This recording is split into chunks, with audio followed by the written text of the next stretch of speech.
जब लग गुरु मिले न साचा, तब लग गुरु करो 10 पांचा। क्या गुरु बदल सकते हैं? क्या गुरु बदलने से पाप लगता है? आध्यात्म के इस मैदान में आखिर सही गुरु कौन है? गीता जी में वर्णित तत्वदर्शी संत कौन है? इन सभी प्रश्नों के उत्तर जानने के लिए अवश्य सुनिए जगत गुरु तत्वदर्शी संत रामपाल जी महाराज के मंगल प्रवचन।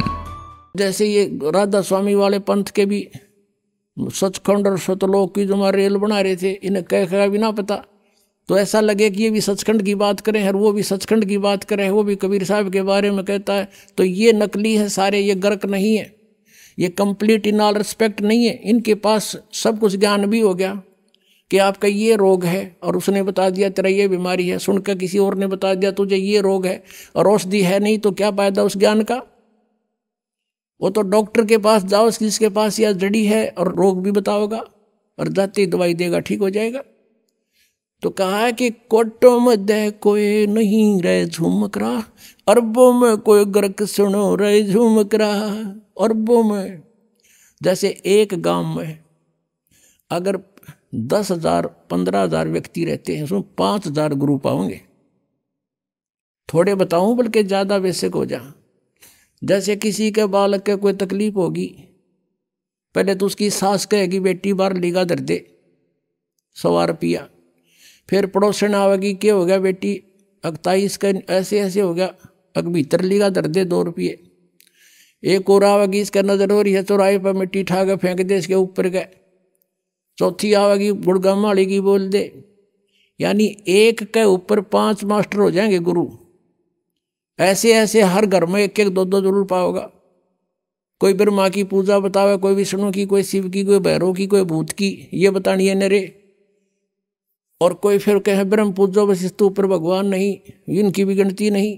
गीता जी अध्याय नंबर 7 के श्लोक नंबर 19 में कहा है कि अर्जुन बहुनाम जन्माना मनते ज्ञानवान माम प्रपते वासुदेव सर्वमिति स महात्मा सुदुर्लभ है। बहुत बहुत जन्मों के अंत के जन्म में कोई मेरी पूजा करता है, ब्रह्म तक पहुंचती है उसकी बुद्धि ना, तो अन्य देवताओं में फंसे रहते हैं। लेकिन ये बताने वाला कि वासुदेव सर्वमिति, वासुदेव यानी वो परमात्मा तत्परम। गीता जी अध्याय नंबर 18 के श्लोक नंबर 62 में कहा कि सर्वभाव से उसकी शरण में जा। कहते ऐसे बताने वाला कोई संत के वही पाप नाशक है, वही पूर्ण मोक्षदायक है, वही सारी सृष्टि का रचने वाला है। कहते ये बताने वाला साधु तो मुश्किल तो मिलेगा। तो उसी दृष्टिकोण से गरीबदास जी कह रहे हैं कोटो मध्य कोई नहीं रह झूमक रहा, अरबों में कोई गर्क सुनो रह झूमक रहा, तत्व भेद कोई ना कह रह झूमक रहा, ये पैसे ऊपर ना सुनो रह झूमक रहा। तो गरीबदास साहिब ने कहा था भजन करो उस रब का जो दाता है कुल सभी का। ये है वो कुल का दाता, कबीर इज गॉड, और इसी की पूजा करो। बोलो सतगुरुदेव।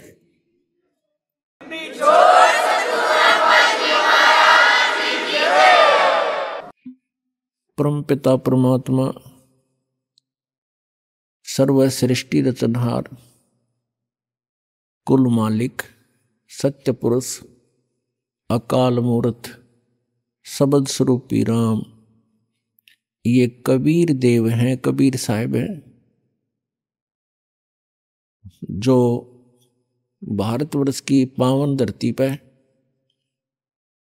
सन 1398 में विक्रमी संवत 1455 ज्येष्ठ सुदी पूर्णमासी को सतलोक से चलकर एक शिशु रूप धारण करके एक लहर तारा नामक सरोवर के अंदर कमल के फूल के ऊपर विराजमान हुए, एक शिशु रूप धारण करके। उस परमेश्वर ने स्वयं आकर के अपनी जानकारी आप ही बताई है।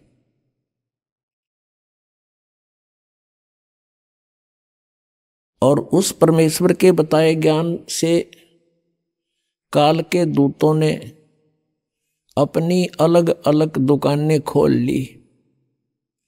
सब सचखंड सतलोक के गीत गान लगे। उनको कह कह का पता नहीं सचखंड क्या होता है, सतनाम किसे कहते हैं। और सतलोक सार नाम सत शब्द सतनाम ये क्या चीज है। इसके विषय में आदरणीय गरीबदास साहिब जी, जिनको परमात्मा पूर्ण ब्रह्म अपने गुण अपनी लीला अपनी महिमा के अनुसार अपने स्वभाव अनुसार जो लीला करते हैं, उस लीला के माध्यम से वो परमात्मा आदरणीय गरीबदास साहिब जी को गांव छुड़ानी जिला झज्जर हरियाणा में आकर के प्राप्त हुए थे। उनको फिर अपना सचखंड दिखाया, अपना सतलोक दिखाया, सर्व ब्रह्मांडों की सतिथि दिखाई, सभी भगवानों की सतिथि से परिचित करवाया, फिर उस प्यारी आत्मा को वापस शरीर में छोड़ दिया था। आदरणीय गरीबदास साहिब जी को मृत जान लिया था। घर वालों ने, कुल के लोगों ने इकट्ठा होकर के उनको चिता पर रख दिया था। अंतिम संस्कार करने की तैयारी थी। उसी समय परमेश्वर कबीर देव जी ने, कबीर परमेश्वर ने उस आत्मा को शरीर में प्रवेश कर दिया। उसके बाद गरीबदास साहिब जी ने अपनी आंखों देखा सचखंड का जो ब्यौरा दिया, वो परमात्मा ने जो 600 वर्ष पहले ज्ञान दिया था उससे ज्यों का तो मेल खाता है। गरीबदास साहिब जी ने कहा है कि हम देखा सो सच है और सकल प्रपंच। हमने जो आंखों देखा भगवान की महिमा, कबीर परमेश्वर जी की महिमा, वो सत्य है और बाकी सब प्रपंच फैलाए बैठे हैं। उनके विषय में कहा कि बेखों के लश्कर फिरें, बेख मीन पंथों के, ये पंथों के लश्कर फिरें। लश्कर माने टोड़ के टोड़, पता नहीं कितनी दुनिया ने घेरे बैठे हैं ये लोग।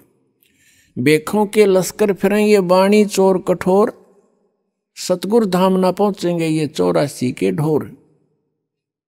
गरीबदास साहिब जी ने कहा कि जो कबीर परमेश्वर की वाणी को चुराकर अपनी दुकान न्यारी खोल ली, पंथ चला दिए, सचखंड का ठेका ले लिया, उनको पता कुछ भी नहीं है, तो उनके विषय में कहा कि ये बेखों के लश्कर फिरें। लश्कर माने पूरी सेना की सेना।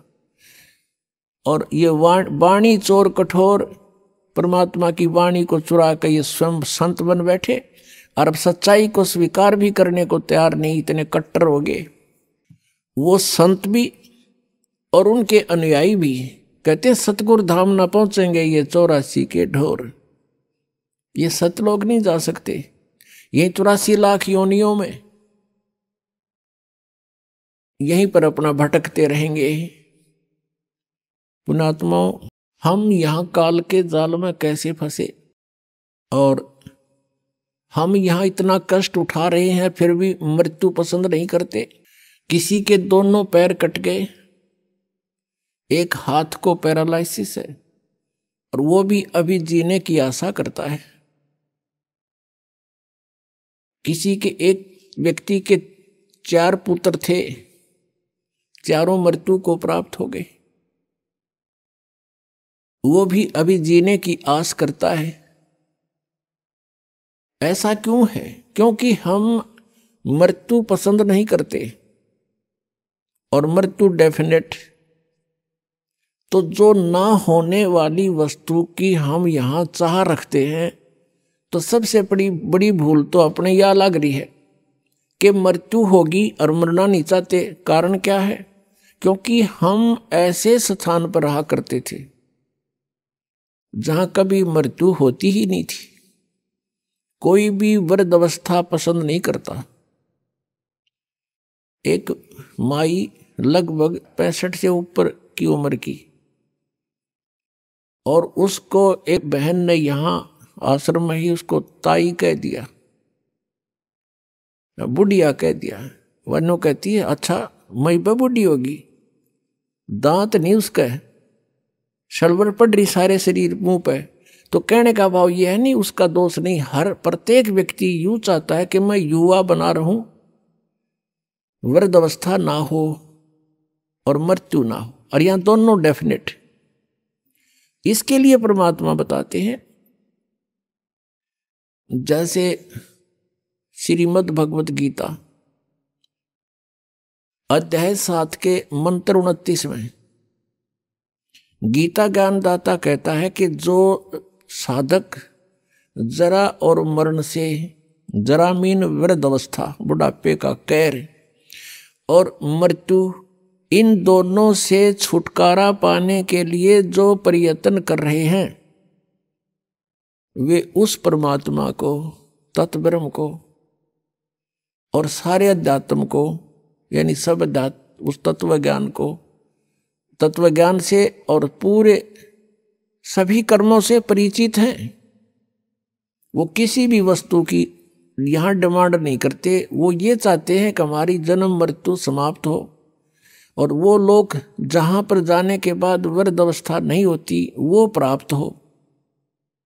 तो गीता ज्ञानदाता से अर्जुन ने पूछा 8वें अध्याय के प्रथम मंत्र में, उसने पूछा कि आपने जो 7वें अध्याय के 29वें श्लोक में तत्ब्रह्म के बारे में कहा है कि उसको जानकर, सारे दातुम से परिचित, सब कर्मों को जानकर प्राणी केवल जरा और मरण से छूटने का ही प्रयत्न करता है, तो वो किम तत्ब्रह्म, वो क्या है वो तत्ब्रह्म? गीता ज्ञानदाता कहता है 8वें अध्याय के 3रे मंत्र में कि वो परम अक्षर ब्रह्म है।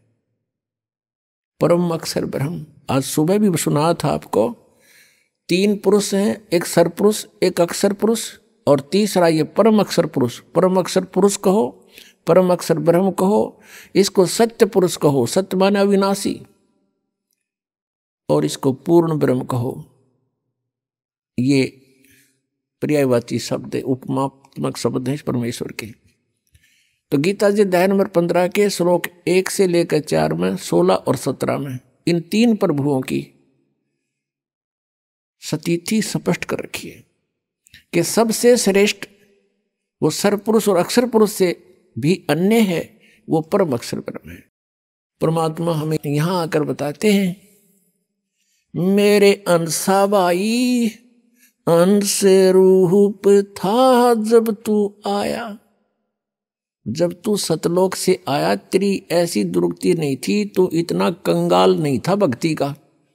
आज तुम भक्ति के कंगाल बना दिए, भक्ति धन से कति रहित कर दिए इस काल भगवान ने।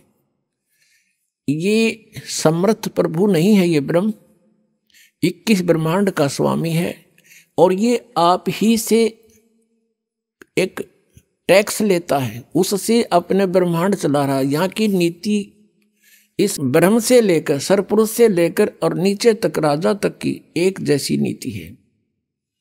जैसे यहां से पुण्यकर्मी प्राणी ओम नाम का जाप करके ब्रह्मलोक प्राप्त कर लेता है, तो वहां जब ये जाता है, इसके पुण्य, इसकी साधना, इसकी भक्ति धन साथ होता है और वो ब्रह्मलोक को प्राप्त होता है।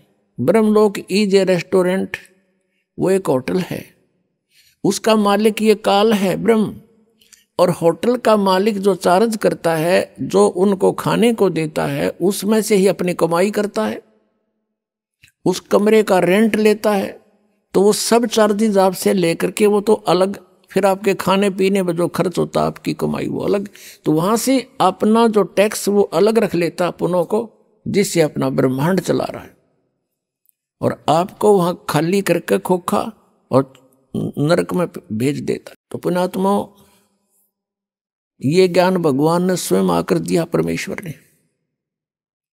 हम कैसे फंसे इस काल के जाल में, हम सभी तो आज आपको सृष्टि रचना सुनाएंगे। जैसे आज सुबह का सत्संग था, भजन करो उस रबदा जो दाता है कुल सबदा। अब वो दाता कुल सबका जो दाता है, सबका पालनहार है, वो परमात्मा है कौन? अब उसकी जानकारी आपको होनी चाहिए। जब तक आप सृष्टि रचना से परिचित नहीं होगे, तब तक आप किसी भी सदग्रंथ को और परमेश्वर कबीर जी की वाणी को या परमात्मा परिचित जितने संत हैं उनकी अमर वाणी को आप नहीं समझ सकते, उसका अनर्थ ही कर सकते हैं। तो आप जी को परमात्मा की उस मास्टर की का ज्ञान कराते हैं। मास्टर की माने मुख्य चाबी। सृष्टि रचना परमात्मा को पहचानने की एक मास्टर की है। आज से 600 वर्ष पहले परमात्मा आए थे और उस समय ये ज्ञान प्रदान किया करते थे, उच्चारण किया करते थे, अपनी अमृतवाणी से बोलते थे, जो आदरणीय धर्मदास जी ने लिपिबद्ध किया था, लिखा था। और वो लिखा हुआ आज हमारे पास पवित्र कबीर सागर जी के अंदर, पवित्र कबीर जी की साखियों में, पवित्र शब्दावलियों में हमारे पास उपलब्ध है और पवित्र कबीर बीजक में। वैसे कबीर बीजक कबीर सागर से ही निकसित एक अलग से ग्रंथ उन्होंने वाणी छांट कर बना ली। तो वो परमात्मा ने स्वयं आकर के ज्ञान दिया था। और उस समय परमेश्वर स्वयं कहा करते थे कि तुम जिन प्रभुओं की पूजा कर रहे हो, श्री ब्रह्मा रजगुण, श्री विष्णु सतगुण और श्री शिव जी तमगुण, ये नासवान हैं, इनकी जन्म मृत्यु होती है। ये समर्थ परमात्मा नहीं है। ये केवल आपको अपना किया कर्म ही दे सकते हैं, उसमें कोई परिवर्तन ये प्रभु नहीं कर सकते। इनका भी विनाश होगा और इनके आश्रित प्राणी भी विनाश को प्राप्त होंगे। तो ये पूर्ण मोक्ष नहीं हुआ। और गीता जी अध्याय नंबर 15 के श्लोक 16 में 2 पुरुष बताए हैं। सरपुरुष ये ब्रह्म है, इसको सरब्रह्म भी कहते हैं, काल रूपी ब्रह्म भी इसी को कहते हैं। और अक्षर पुरुष ये परब्रह्म कहलाता है। ये दोनों पुरुष नासवान है, दोनों भगवान नासवान है प्रभु। और इनके अंतर्गत जितने प्राणी हैं वो भी नासवान है। केवल आत्मा तो किसी की भी नहीं मरती, कुत्ते की भी नहीं मरती। गीता जी अध्याय नंबर 15 के श्लोक 17 में तुरंत कहा कि उत्तम पुरुष है तू अन्य परमात्मा इति उदाहरते। वो श्रेष्ठ परमात्मा वास्तव में भगवान तो कोई और है जिसे परमात्मा कहते हैं, जो परमात्मा कहलाता है और वो ही तीनों लोकों में प्रवेश करके सबका धारण पोषण करता है। वो अविनाशी परमेश्वर है। तो उस समय इन नकली गुरुओं ने, नकली ब्राह्मणों ने, ब्राह्मण का अर्थ यहां पर कोई जाति विशेष से नहीं है। पुण्यात्मा, ब्राह्मण सोए जो ब्रह्म पछाणे और पंडित सोए जो पिंड की जाने। जैसे पहले कोई वैद्य होता था, बहुत ही अच्छा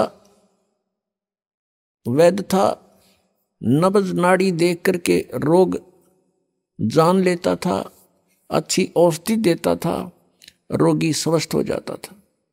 धीरे धीरे उसकी प्रसिद्धि फैल गई। उसके 1-2 पीढ़ी तक भी वैद्यगाई करते रहे।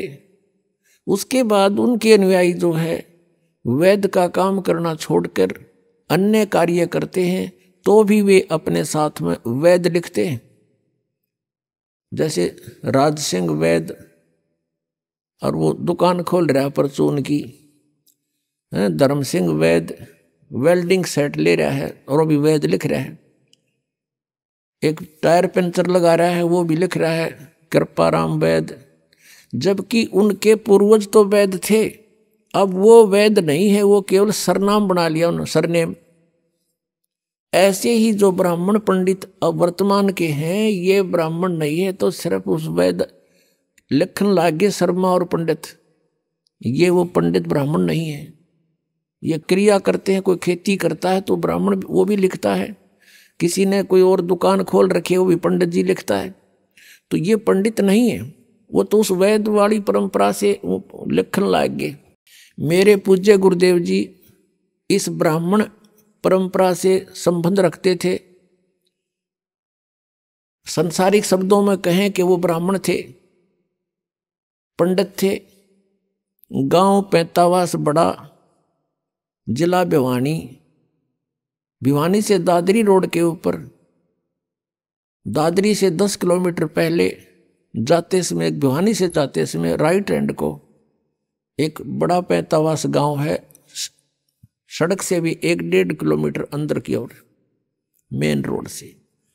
तो वहां मेरे पूज्य गुरुदेव जी का जन्म हुआ। वो 16 वर्ष की आयु में घर त्याग कर परमात्मा प्राप्ति के लिए घर छोड़कर चले गए थे।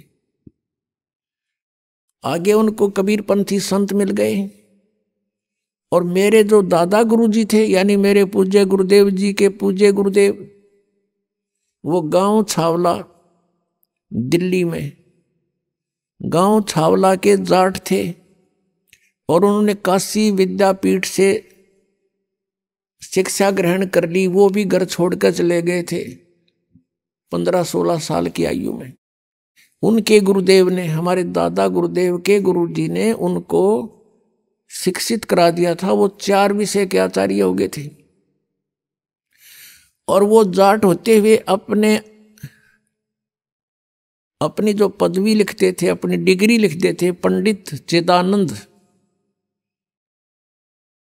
आज उनका आश्रम है डिस्ट्रिक्ट सोनीपत, खरखोदा के पास एक गोपालपुर गांव है। गोपालपुर गांव में मेरे पूज्य गुरुदेव के गुरुदेव यानी हमारे दादा गुरुजी का आश्रम है। उसके ऊपर लिखा हुआ मोटे अक्षरों में पंडित चिदानंद जी आश्रम, यानी वो जाट होते हुए पंडित लिखते थे। हमारे गुरुजी ब्राह्मण होते हुए ब्राह्मण नहीं संत लिखते थे, स्वामी लिखते थे। वो कहते थे ब्राह्मण नहीं हूं मैं संत हूं। तो यहां ब्राह्मण उसको, पंडित उसको कहते हैं जो गुरु पद पर और वैसे जो शिक्षा ग्रहण कर लेता है। वैसे तो परमात्मा का ने डेफिनेशन बता दी, पंडित सोए जो पिंड की जाने, ब्राह्मण सोए जो भगवान पहचाने।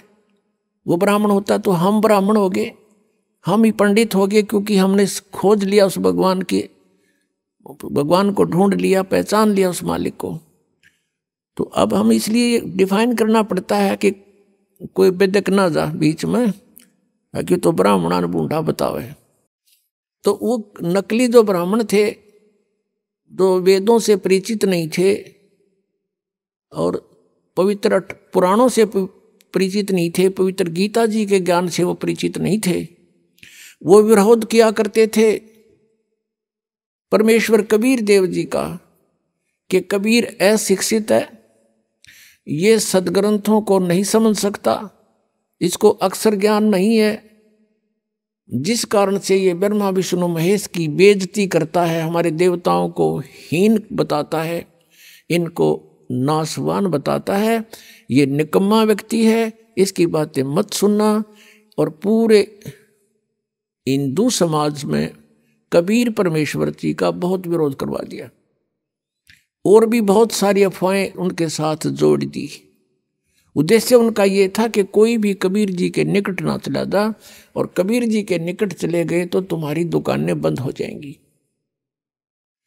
और परमात्मा 600 वर्ष पहले कहा करते थे, धर्मदास ये जग बोराना, कोई न जाने पद निर्वाणा, यही कारण मैं कथा पसारा, सबसे कहिए एक राम नियारा। अपनी प्यारी आत्मा धर्मदास जी को परमेश्वर कबीर देव जी 600 वर्ष पहले ये बता रहे हैं कि हे धर्मदास, ये पूरा समाज, पूरा विश्व विचलित है, किसी को भी मोक्ष मार्ग का ज्ञान नहीं, कोई ना जाने पद निर्वाणा, यही कारण मैं कथा पसारा, जग से कहिए एक राम नियारा।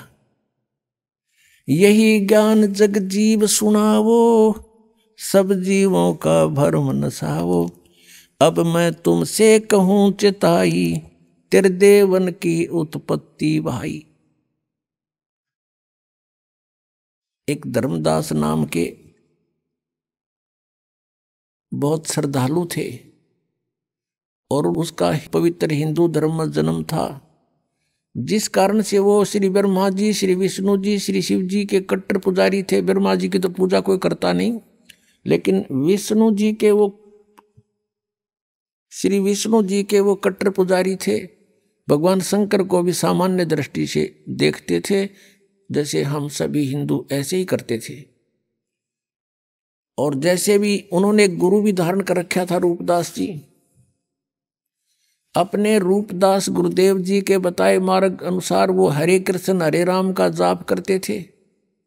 राधे राधे श्याम मिला दे सीताराम राधे श्याम। और ओम नमः शिवाय, ओम भागवते वासुदेव नमः, एवं नमः, ये पता नहीं कितने नमः बना रखे इन्होंने। तो ये सभी जाप किया करते थे वो सब। परमात्मा अपनी लीला अनुसार, अपनी महिमा अनुसार जो लीला करता है, जिसके विषय में वेद गवाही देते हैं कि वो परमात्मा कौन है। देखो पुण्यात्माओं, वेदों को पवित्र हिंदू समाज एक बहुत ही आदर की दृष्टि से मानता है और पूरा हिंदू समाज वेदों पर आधारित है। उसके बाद उसी के समांतर पवित्र 18 पुराणों को भी हम सामान्य दृष्टि से, आदरणीय दृष्टि से ही देखते हैं। श्रीमद् भगवत गीता को भी हम एक बहुत पवित्र सदग्रंथ मानते हैं। अब उन सदग्रंथों में क्या मैटर है, क्या विवरण है, ये आज तक हमें नहीं पता था। हम ये अवश्य मानते थे कि वेदों में जो लिखा है वो बहुत अच्छा है, वो सत्य है। और वेदों में कौन सी मेडिसिन की वो तो है नहीं, वो बुक, वो तो भगवान ने के विषय में जानकारी है सारी। वो परमात्मा कौन है, वो परमात्मा कैसा है, वो परमात्मा करता क्या है, वो लीला करता क्या है, किस रूप में रहता है, ये सारा ज्ञान वेदों में लिखा था। लेकिन वेद संस्कृत में थी और संस्कृत भाषा का जानने का अधिकार केवल एक वर्ग को था, एक वर्ग को था, ब्राह्मण को। अब इन ब्राह्मणों ने जैसा भी ऋषियों ने पढ़ा अपने वेदों को, ये नहीं समझ सके वेदों के गूढ़ रहस्यों को, क्योंकि इनके पास तत्व ज्ञान नहीं था। अब देखो, इन्होंने वेदों को पढ़ा और श्रीमद् भगवत गीता को पढ़ा। श्रीमद् भगवत गीता अध्याय नंबर 4 के श्लोक नंबर 34 में कहा कि उस तत्व ज्ञान को, कौन से तत्व ज्ञान को? श्रीमद् भगवत गीता अध्याय नंबर 4 के श्लोक नंबर 32 में कहा कि वो तत्व ज्ञान जो परमात्मा ने अपने मुख कमल से आकर बोला है, वो तत्व ज्ञान है। और उसमें यज्ञों की अर्थात धार्मिक अनुष्ठानों की जानकारी बहुत विस्तार के साथ है। और उसके जानने के बाद फिर तू सर्व प्रकार से कर्मों से मुक्त हो जाएगा, वो है तत्व ज्ञान। तो चौथे अध्याय के 34वें श्लोक में कहा कि उस तत्व ज्ञान को तू तत्वदर्शी संतों के पास जाकर समझ और उनको दंडवत प्रणाम करने से, कपट छोड़कर विनम्र भाव से याचना करने से, प्रार्थना करने से वो तत्वदर्शी संत तुझे परमात्म तत्व का ज्ञान कराएंगे।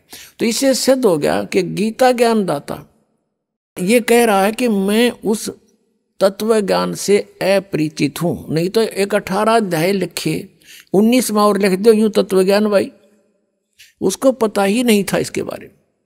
ऐसे ही चारों वेदों का सारांश है पवित्र श्रीमद् भगवद गीता, पवित्र चारों वेदों का। तो यजुर्वेद अध्याय नंबर 40 के मंत्र नंबर 10 से लेकर 13 तक 2 बार गवाही दी है कि कोई तो परमात्मा को असंभवात माने जो जन्म नहीं लेता यानी निराकार है, और कोई उसको कहते हैं संभवात, जैसे राम और कृष्ण रूप में जन्म लेकर प्रकट होता है, वो साकार है। कहते हैं भगवान साकार है या निराकार है, इसकी जानकारी भी तत्वदर्शी संत बताएंगे, उनसे सुनो, वो सही सही बताते हैं। तो इससे सिद्ध हो गया कि वेद ज्ञान भी कंप्लीट नहीं है। इसलिए वेदों में लास्ट में लिखा है नेति नेति। नेति का अर्थ होता न इति, इति माने एंड, अंत, न माने नहीं। हमने जो ज्ञान दे दिया ये पूर्ण नहीं है, ये इतना ही नहीं है। तो इससे सिद्ध हो गया कि वेद भी इनकम्प्लीट ज्ञान रखते हैं। तो इन महापुरुषों ने, ब्राह्मणों ने, ऋषियों ने, जैसे ब्रह्मा ने, विष्णु ने, शिव जी ने, इन सभी ने वेदों को पढ़ा और वेदों में भी पढ़ने के लिए ड्यूटी लगा दी ब्रह्मा की कि आप इनको पढ़ो और अच्छी तरह समझो और हमें समझाओ। तो ब्रह्मा को ब्राह्मण कहने लगे। ब्रह्मा के वंशज जितने थे, ब्रह्मा जी ने उन ऋषियों को भी अपनी तरफ से जैसा भी उन्होंने वेदों को समझा वो ज्ञान बता दिया, तो उसके वंशज सारे ब्राह्मण कहलाने लगे। तो ब्रह्मा जी ने जो विष्णु और शिव जी को ज्ञान दिया उन्होंने फाइनल मान लिया कि जो इन्होंने ठीक पढ़ा है वेदों को ऐसा ही होगा। यही परंपरा फिर आगे चलते हुए आ गई। इन वेदों को पढ़ने का केवल अधिकार ब्राह्मणों को रह गया। संस्कृत भाषा को यही जानते थे, अन्य नहीं जानते थे। अभी कुछ समय पहले भी अपने भारतवर्ष में संस्कृत पढ़ने का अधिकार केवल ब्राह्मणों को था, अन्य जाति का ब्राह्मण नहीं, कोई भी व्यक्ति संस्कृत नहीं पढ़ सकता था। भारतवर्ष में एक काशी विद्यापीठ रही है, काशी में, उसमें केवल ब्राह्मणों के ही बच्चों को पढ़ाया जाता था। और एक यहाँ कड़ौली गांव है खरखोदा के पास, कड़ौली जिला सोनीपत में। कड़ौली गांव का एक निश्चल नाम का बच्चा था। उसके मन में प्रेरणा हुई कि मैं संस्कृत भाषा को जानूं और फिर सदग्रंथों को समझूं और फ्री ऑफ कॉस्ट सबको बताऊं। ये ब्राह्मण वर्ग ने तो केवल इसको अपनी रोजी रोटी तक सीमित कर लिया। इस उद्देश्य से उस किसान के जाट के पुत्र ने एक झूठा सर्टिफिकेट बनवा लिया नंबरदार तय कि ये निश्चल दास ब्राह्मण वर्ग कुल से संबंध रखता है, इस गांव का रहने वाला है, और वो बनवा कर चला गया। काशी विद्यापीठ में प्रवेश पा लिया। वहां उसने विद्या ग्रहण की और पूरी यूनिवर्सिटी में 1 नंबर पावे, फर्स्ट स्टैंड करे, अपनी शिक्षा पूर्ण कर ली। जब वो चलने लगा तो उस काशी विद्यापीठ के प्राचार्य की एक कन्या विवाह के योग्य हो गई थी। अब वो लोग जैसे आजकल विद्या केवल रोजी रोटी के लिए ही उद्देश्य बनाकर ग्रहण की जाती है। जैसे कोई डॉक्टर की लाइन में जाता है रोटी रोजी के लिए, इंजीनियर लाइन में जाता है रोजी रोटी के लिए, अध्यापक लाइन की कोई कोर्स करता है रोजी रोटी के लिए। तो उसी तरह विद्या का उस समय प्रयोग करते थे ब्राह्मण वर्ग कि ये अच्छा विद्वान बच्चा है और खूब धन कमाओगा, बढ़िया बोलना आता है, संस्कृत बहुत अच्छी बोलता है, और गणे लोगों ने मूर्ख बना के खूब धन कमाओगा, तेरी बेटी सुखी रहेगी। वो निश्चल नाम था उस बच्चे का। उसने कहा कि प्रिंसिपल जी अब मुझे आशीर्वाद दो, आपका बच्चा अपने क्षेत्र में सफल हो। तो उसने कहा बेटा क्या तू मुझे गुरु दीक्षिणा नहीं देगा? उसने प्रिंसिपल ने कहा, मुख्य प्राचार्य ने। निश्चल ने कहा जी गुरुदेव हम आपको क्या दे सकते हैं और जो आपकी आज्ञा हो बोलो। कहने लगा भाई वचनबद्ध हो जा, कदे फिर जा। वचनबद्ध हो गया जी कि मैं अपनी कन्या का विवाह तेरे साथ करना चाहता हूं, मना मत करना। अब यहां फंस गया धर्म संकट में कि कल न पता लगेगा घर के कूटेंगे और सारा समाज विरोध करेगा, ये ब्राह्मण वर्ग विरोधी हो जाएंगे। तो उसने साची बतानी पड़गी कि प्रिंसिपल जी मेरी बात सुनो। उसने सारा कहानी बता दी कि मैं किसान का पुत्र हूं, जाट का, मैं ब्राह्मण नहीं हूं, और मैंने ये झूठा सर्टिफिकेट बनवाना इसलिए जरूरी समझा कि मैं संस्कृत पढ़ना चाहूँ था और इन सदग्रंथों के गूढ़ रहस्यों को समझ के वेदों को जनता में फ्री ऑफ कॉस्ट सेवा करना चाहता हूँ। मैं शादी भी नहीं कराना चाहता था, मैं फ्री ऑफ कॉस्ट सेवा करूँगा। मैं इस उद्देश्य से यह शिक्षा ग्रहण करने आया हूँ, मैं ब्राह्मण नहीं। फिर वो प्रिंसिपल लाल पीला हो गया।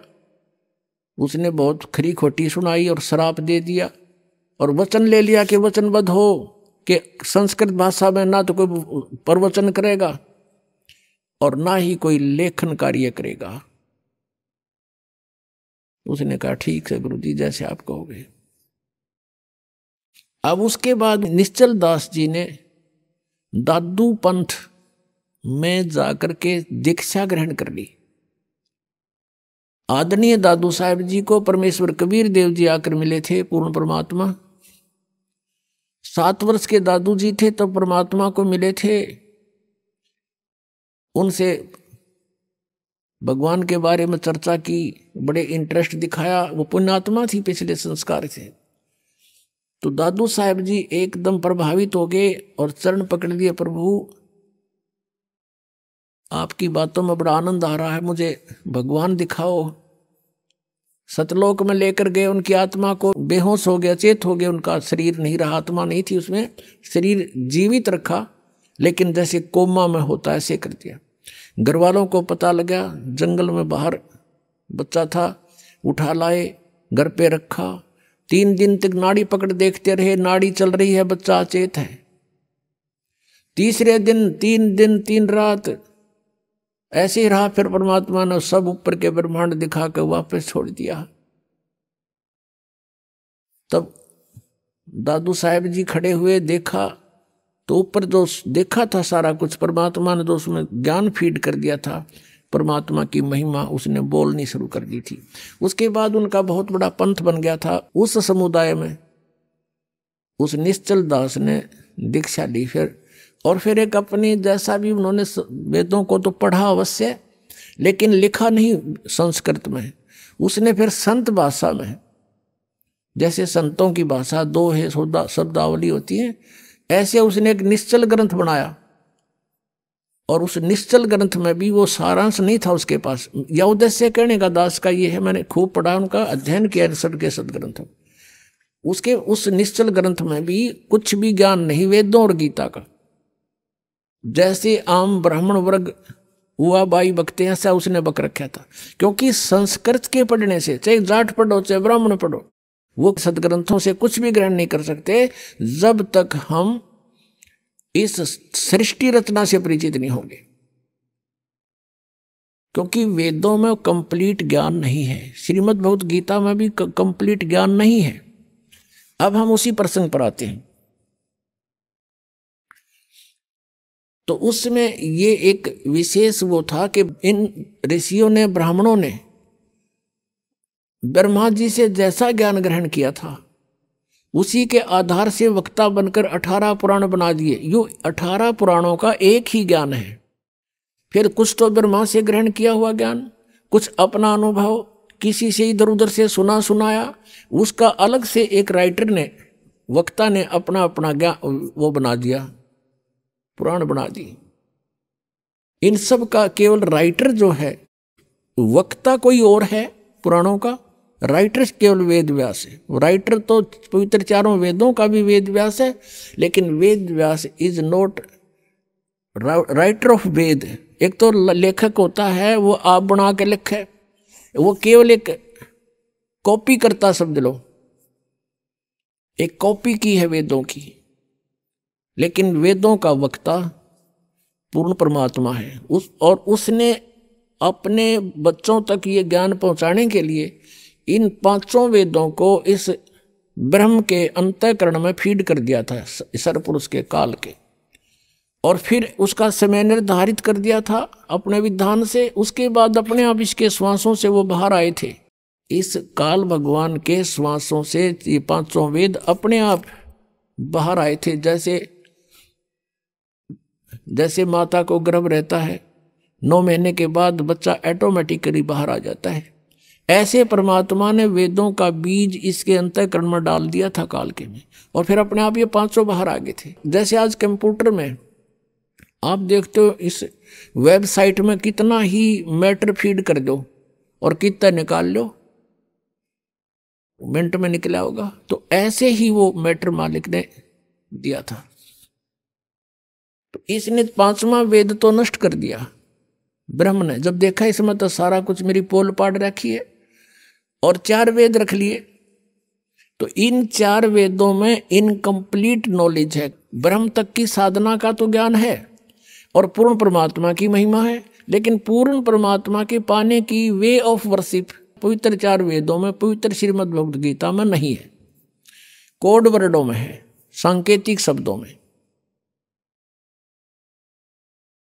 तो क्या था, अब इन ऋषियों ने जैसा भी वेदों को समझा लेकिन उन्होंने क्या समझा कि ब्रह्म को कंप्लीट गॉड मान लिया, पूर्ण परमात्मा, और इसका ओम मंत्र ये सबसे उत्तम मंत्र मान लिया। ओम मंत्र का जाप किया, ब्रह्म प्राप्ति का उद्देश्य रखा, और इन्होंने जो भी साधनाएं की, हठ योग किया, मेडिटेशन किया, लेकिन वेदों में हठ योग नहीं है। पुणात्माओं, आप बालक नहीं है, आज कलयुग में जन्मा और इस समय में मनुष्य बहुत बुद्धि रखता है। कंप्यूटर बना लिए, इंटरनेट सेट कर दिए, वेबसाइट बना ली। अब भगवान की तरफ थोड़ी सी इस बुद्धि को लगाना पड़ेगा अपना। ये इंटरनेट गणे दिन के नहीं है। अगर 2 वर्ष वर्षा ना हुए, ये जहाज भी खड़े खड़े जरे उन प्लेटफार्मों पे, और ये कंप्यूटर भी बाहर करोड़ियां पे गिरने पड़े, ये कोई नहीं निपट नहीं पावे, ऐसा बुरा हाल हो जा। तो परमात्मा इज सुप्रीम पावर, परमात्मा ही सर्व सुखदायी है। उसको पाकर हम ऐसे स्थान पर चले जाएंगे जहां हमने इन सुविधाओं की, जो यहाँ हम कोशिश कर रहे हैं तगड़मबाजी करके प्राप्त करने की, वहाँ हमें ऑटोमेटिक मिलेंगी। और हम वहीं रहा करते थे। हम अपनी गलती से वो यहाँ आगे उसका दंड भोग रहे हैं। हम एक एक पैसे के भिखारी हो गए, एक एक दाने का हम भिखारी बन गए, और वहाँ हमारे सामने भरे पूरे भंडार थे, सदाबहार वृक्ष थे, फलदार वृक्ष थे, किसी चीज का अभाव नहीं था, सरोवर भरे थे दूधों के, शतलोक के अंदर अमृत आहार किया करते थे। हम उस भरी थाली का ठोकर मारे, उसके प्रतिफल में आज हम सारा जीवन लगे रहते हैं इस एक पेट के लिए, शरीर के लिए। यही पूरा नहीं होता और मर ही जाते। तो कहने का भाव ये है कि हम ये हठ योग जो है किसी भी वेद में नहीं है। ये हठ योग इन्होंने कैसे शुरू कर दिया? ब्रह्मा जी की उत्पत्ति में लिखा है। ब्रह्मा जी बताता है कि मैं जब होश में आया, युवा था और कमल के फूल पर बैठा था, मुझे नहीं मालूम मेरा उत्पत्ति करता कौन है। और फिर वहां से आकाशवाणी हुई कि तप करो तप करो। 1000 वर्ष तक ब्रह्मा ने तप किया। फिर कहा सृष्टि करो, तपो तपो कर वाक्य सुनाया, लोक रचो बल मेरी माया। सूक्ष्म वेद में कह ब्रह्मा को काल ने कह दिया तपो तपो कर वाक्य सुनाया। अब ब्रह्मा जी को जो आकाशवाणी सुनाई दी, इस काल ने बोल दी। ये गुप्त रहता है, ऊपर छुपा हुआ रहता अपनी माया से। आकाशवाणी से सुना दिया कि तप करो तप करो। तो इसने नोट कर लिया कि भगवान का आदेश है तप करो। इसने हठ योग कराया 1000 वर्ष तक। उसके बाद जब ये तीनों बच्चे युवा हो गए, यानी ब्रह्मा, विष्णु और शिव जी की उत्पत्ति काल ने की थी। अभी बताएंगे डिटेल से। अब थोड़ा हिंट दे रहे हैं किस कारण से ये ज्ञान को नहीं समझ सके। उसके बाद इन्होंने बाद में सागर मंथन किया और इस काल ने ये चारों वेद ब्रह्म ने समुद्र के अंदर छुपा दिए। ये एक बहुत सुंदर एक ऐसे पेपर पर लिखे हुए थे, बहुत ही अच्छे पेपर पर, जिस पर पानी का भी असर नहीं होता, जैसे आजकल प्लास्टिक के ये प्रिंट चल रहे हैं इस तरह के। बहुत सुंदर उस पर लिखा था। वो चारों वेदों को प्राप्त किया, ब्रह्मा को दे दिए गए कि आप देखो इनको। अब ब्रह्मा ने उन चारों वेदों को पढ़ा, उसमें ओम नाम था और ओम नाम को पूर्ण परमात्मा का मान के और ब्रह्म को कंप्लीट गॉड मान करके उसने वेदों का निष्कर्ष यही निकाल दिया कि ओम मंत्र है, नथिंग एल्स, और ब्रह्म परमात्मा है, ये सब कुछ यही है। अब वहां ब्रह्मा की बुद्धि स्लप कर गई। यजुर्वेद के 40वें अध्याय के 10वें और 11वें 12वें 13वें 4 श्लोकों में एक निर्णायक ज्ञान दिया है कि कोई तो परमात्मा को असंभवात यानी जन्म नहीं लेता, उत्पन्न ही नहीं होता, वो निराकार कहता है, और कोई उसको संभवात माने उत्पन्न होने वाला मानता है। साकार है वो या निराकार, इसकी जानकारी तत्वदर्शी संत बताएगा, उससे पूछो, उनसे सुनो। फिर बताया है कि जिसको अक्षर ज्ञान हो गया उसको विद्वान कह देते हैं, जिसको अविद्या है तो उसको अविद्वान कहते हैं, जिसके पास अक्षर ज्ञान नहीं है कहते हैं विद्वान। और अविद्वान की डेफिनेशन भी वो तत्वदर्शी संत बताएगा, उससे सुनो। तो ये दास बताएगा आपको विद्वान कौन था, अविद्वान कौन थे। जो वेदों को जानते हैं वो विद्वान हैं, जो वेदों का ज्ञान नहीं जानते संस्कृत भाषा से विद्वान नहीं बन जाते। जो आज संस्कृत जानता है उसको इंग्लिश नहीं आती तो वहां इंग्लिश में अविद्वान है वो। तो एक भाषा का मास्टर होने से विद्वान नहीं बन जाता। विद्वान वही कहलाता है जिसको अध्यात्म ज्ञान है, जिनको परमात्मा की जानकारी होगी और उसके पाने की विधि का पता लगे। तो पुण्यात्मा, जिस कारण से अब ब्रह्मा जी ने यही ज्ञान उनको दे दिया, अपने अनुयायियों को, वंशजों को, तो उन्होंने ओम का जाप किया, हठ योग किया, समाधिस्थ होने की चेष्टाएं की। अब इसने कैसा कमाल कर रखा काल भगवान ने। अब ऋषियों ने साधना करनी चाहिए हठ योग करके, तो समाधिस्थ होने की चेष्टा की। समाधि दशा में ये काल भगवान क्या करता है, कैसी लीला करता है। किसी को तो ब्रह्मा के रूप में दर्शन दे देता है। तो वो ऋषि कहता है कि ये ब्रह्मा जी जो साकार वहां उनके सामने रहते थे, कि ये ब्रह्मा जी सुप्रीम पावर हैं, ये पूर्ण परमात्मा हैं, मैंने इनके दर्शन समाधि दशा में हुए हैं। और भी दो चारों को ऐसा ही आभास हो गया, दिखाई देंगे वह।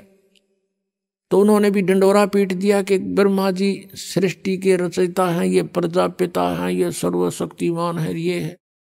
इस बात का भ्रम हो गया ब्रह्मा जी के कि मैं ही सृष्टि रचने वाला हूं। फिर कुछ एक ऋषियों को ने जब साधना की, उनको दर्शन दे दिए समाधि दशा में, समाधि में विष्णु जी के रूप में।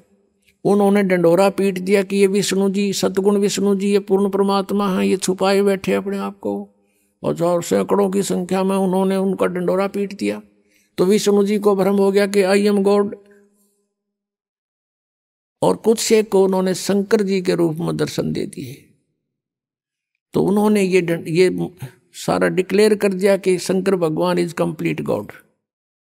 समाधि में मैंने भगवान शंकर के दर्शन किए। तो इन तीनों को अपने अपने आप में ये भ्रम हो गया कि हम भगवान हैं। और इसी बात पर ब्रह्मा जी और विष्णु जी का युद्ध हो गया। ब्रह्मा जी कहता मैं तेरा बाप, मैं सारी सृष्टि का रचयिता हूं। विष्णु जी कहता मैं तेरा बाप, तू मेरी नाभि कमल से निकला है। इस बात पर इनका युद्ध हुआ। फिर बीच बचाव करने के लिए ये स्वयं काल आ गया अपने पुत्र शिव का रूप धारण करके। शिव पुराण के अंदर इसका बहुत बड़ा विस्तार से वर्णन है। फिर इन दोनों से कहा कि पुत्रो, तुमने अपने आप में अपने आप को भगवान मान लिया, ये तुमने अच्छा नहीं किया।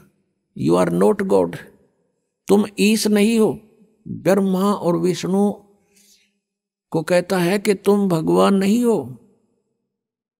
पुण्यात्मा, 600 वर्ष पहले परमात्मा कहा करते थे, तीन देव की जो करते भक्ति, इनकी कदे न होवे मुक्ति। तो 600 वर्ष पहले ये कहना कि ब्रह्मा विष्णु महेश की जो भक्ति करते हैं इनकी मुक्ति कभी नहीं हो सकी, तो पिटन के काम तो थे।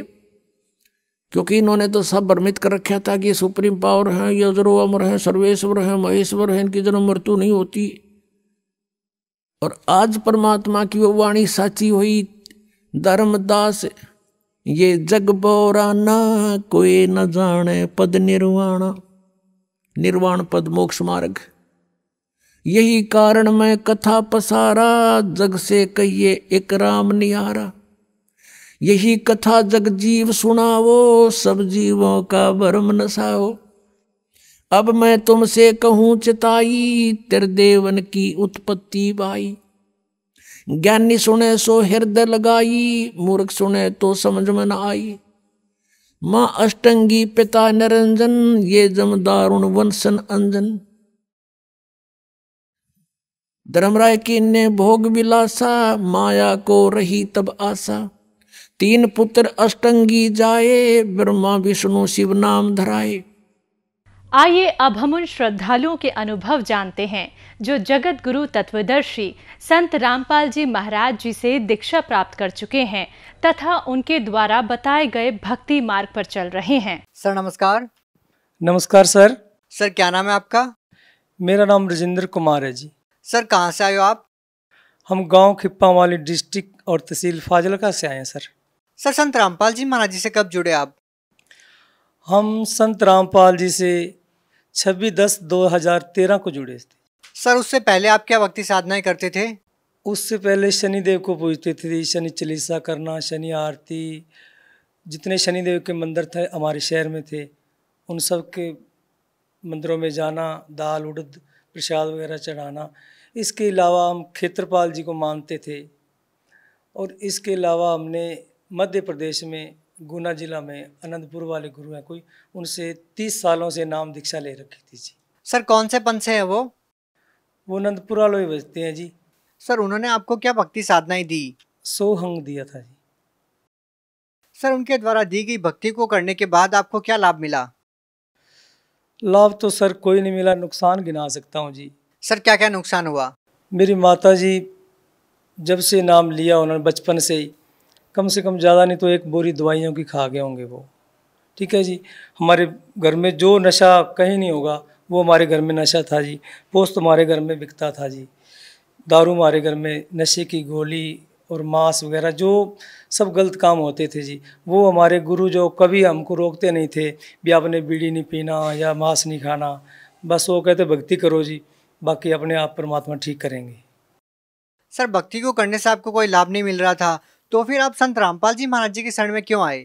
एक बार मैं पानी लेने गया था यारों पे, वहाँ पे किसी संत रामपाल जी के भक्त ने मेरे को पैपलेट दिया जैसे, तो वो पैपलेट लेके उस पर लिखा हुआ था जी 7:30 से 8:30 बजे तक साधना चैनल पे संत रामपाल जी का सत्संग आता है जी।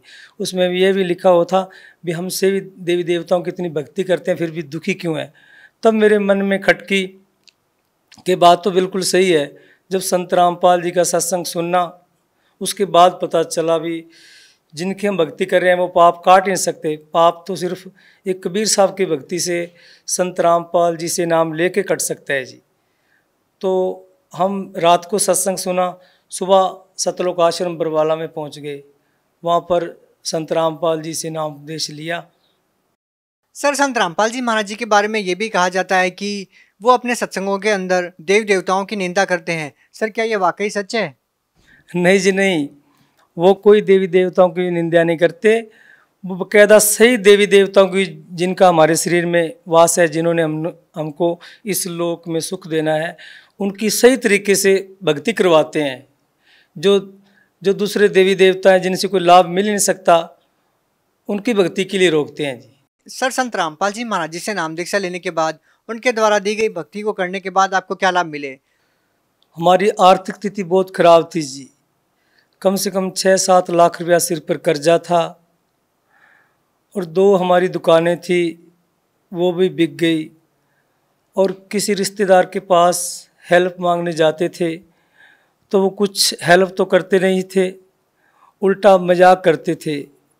धीरे धीरे ऐसी पोजीशन आ गई कि हमने जो कर्जा ले रखा था खाली चेक पे हमने साइन करके दे रखे थे, वो हमको परेशान करने लगे। तो जो हम थोड़ी बहुत ही कमाई करते थे वो सब ब्याज में चली जाती थी। ऐसा समय आ गया कि हमको कोई माचिस भी उधार नहीं देता से। जो डब्बे रसोई में देखते थे जो भी डब्बा वो खाली, चाय ख़त्म, खांड ख़त्म, आटा ख़त्म। और जिसके पास उधार लेने जाते थे वो कुछ भी नहीं देते थे। तो ऐसा दिल करता था कि कुछ जहर वगैरह खा के मर जाएं या नहर में कूद जाएं या कोई गाड़ी की ट्रेन के नीचे आ जाएं, अपने आप ना इन बच्चों को देखेंगे ना आत्मा दुखेगी। हमने सोचा वो पहले ही मुसीबत में है, अगर हमने भी कोई ऐसा कदम उठा लिया तो इनका पीछे से कौन होगा। तो ये परमात्मा मुझे कभी भी माफ़ नहीं करेंगे। और संत रामपाल जी से नाम लेते ही मेरी आर्थिक स्थिति ठीक हो गई। जो 6-7 लाख रुपया कर्जा था वो भी परमात्मा ने, संत रामपाल जी ने साफ़ करवा दिया। और हमारा मकान भी, जो मकान हमने बेचा था उससे भी बढ़िया मकान बनवा दिया। अब हमारे पास 3 मोटरसाइकिल और 1 कार है। और अब हमने 2-2.5 लाख रुपया हमने लोगों से लेना है जी। इसके अलावा जो मेरी पत्नी है उसको टाइफाइड 17 साल से नहीं जा रहा था जी।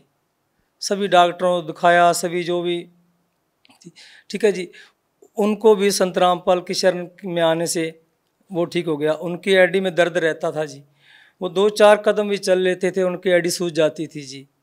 अब वो कम से कम 4-4, 5-5 किलोमीटर तक सेवा पे जाते हैं, मान लो कि उनकी एडी कोई दर्द नहीं करती जी। इसके अलावा उनके पेट में रसोली थी, वो भी संत रामपाल जी की शरण में आने से रसोली बिल्कुल ठीक है। अब इनको कोई तकलीफ़ नहीं है, बिल्कुल स्वस्थ है जी। इसके अलावा मेरा एक छोटा लड़का था जी, उसको पेशाब की प्रॉब्लम थी जी, बाथरूम की। 10 मिनट में 10 बार पेशाब करता था जी। सभी डॉक्टरों को दिखाया, मेरे को डॉक्टरों के नाम तो याद है नहीं जी, क्यों इतने ज़्यादा पढ़े लिखे तो है नहीं। तो सभी डॉक्टरों को दिखाया, लास्ट कोई लुधियाना DMC हॉस्पिटल है जी, वहाँ पर कहते हैं अभी इलाज है इसका, पर उसके लिए पैसे बहुत चाहिए थे जी। इतने पैसे हमारे पास थे नहीं। तो हमने संत रामपाल जी को प्रार्थना की और उसके बाद उनकी जो बाथरूम की दिक्कत है वो बिल्कुल ठीक है। बिना किसी दवाई के ठीक हो गया? हाँ जी, कोई दवाइयाँ तो पहले ले ही चुके थे संत रामपाल की शरण में आने से पहले, पर जब संत रामपाल जी महाराज की शरण में आए उसके बाद कोई दवाई हमको नहीं लेनी पड़ी। इतनी प्रॉब्लम थी कि स्कूल में जाता था तो वहाँ पर बैठता नहीं था, चल बाथरूम बैठता, फिर भी 10 मिनट में 10 बार पेशाब करता। घर पर आके रोने लग जाता था कि मैं कल से स्कूल नहीं जाऊँगा। बच्चे सभी हंसते हैं। एक उनको ये ऐसे इकला के बोलता था जी, ऐसे पाठ पढ़ते हैं ना स्कूल में, ऐसे करता कितनी, तो वो फिर सभी बच्चे हंसते थे। फिर घर आके रोता था भी मैं स्कूल नहीं जाऊँगा। तो धीरे धीरे गुरु जी की शरण में आए, संत रामपाल जी की शरण में आए। अब बिल्कुल बच्चा वो इतना एक्टिव है जी, 10 फर्स्ट प्राइज ले आया स्कूल से, बल्कि हर एक चीज़ में फर्स्ट, पढ़ाई में, गेम में, हर एक चीज़ में फर्स्ट आया। एक हमारा बड़ा लड़का था जी, उसका दिमाग बहुत सुन्ना था जी, बिल्कुल मोटा दिमाग था, जैसे पढ़ता नहीं था जी। स्कूल से डेली उनके नोट आते थे भी इस बच्चे को हम नहीं पढ़ा सकते, ये पढ़ता नहीं, हम बहुत। वो बच्चा जी गुरु जी की, संत रामपाल जी की शरण में आने के बाद आज बहुत अच्छे तरीके से उसने पढ़ाई करके अच्छे नंबर लेके, पहले +2 करके फिर ITI करके अब रेलवे में ट्रेनिंग करके आए हैं। तो उनका भी नौकरी का पूरा चांस है। कहाँ हम इतना परेशान हुए थे भी इसको किसी को दे दें जिसके घर औलाद नहीं है, अभी कम से कम हमें तो परेशान नहीं करेगा जी। सर, आप भगत समाज को क्या संदेश देना चाहते हैं? भगत समाज को यही संदेश देना चाहते हैं, बेनती करना चाहते हैं कि संत रामपाल जी कबीर साहब के चोले में आए हुए हैं, उनकी शरण में जाके उनसे नाम उपदेश लेके अपना कल्याण करवाएं। जी धन्यवाद। Thank you sir.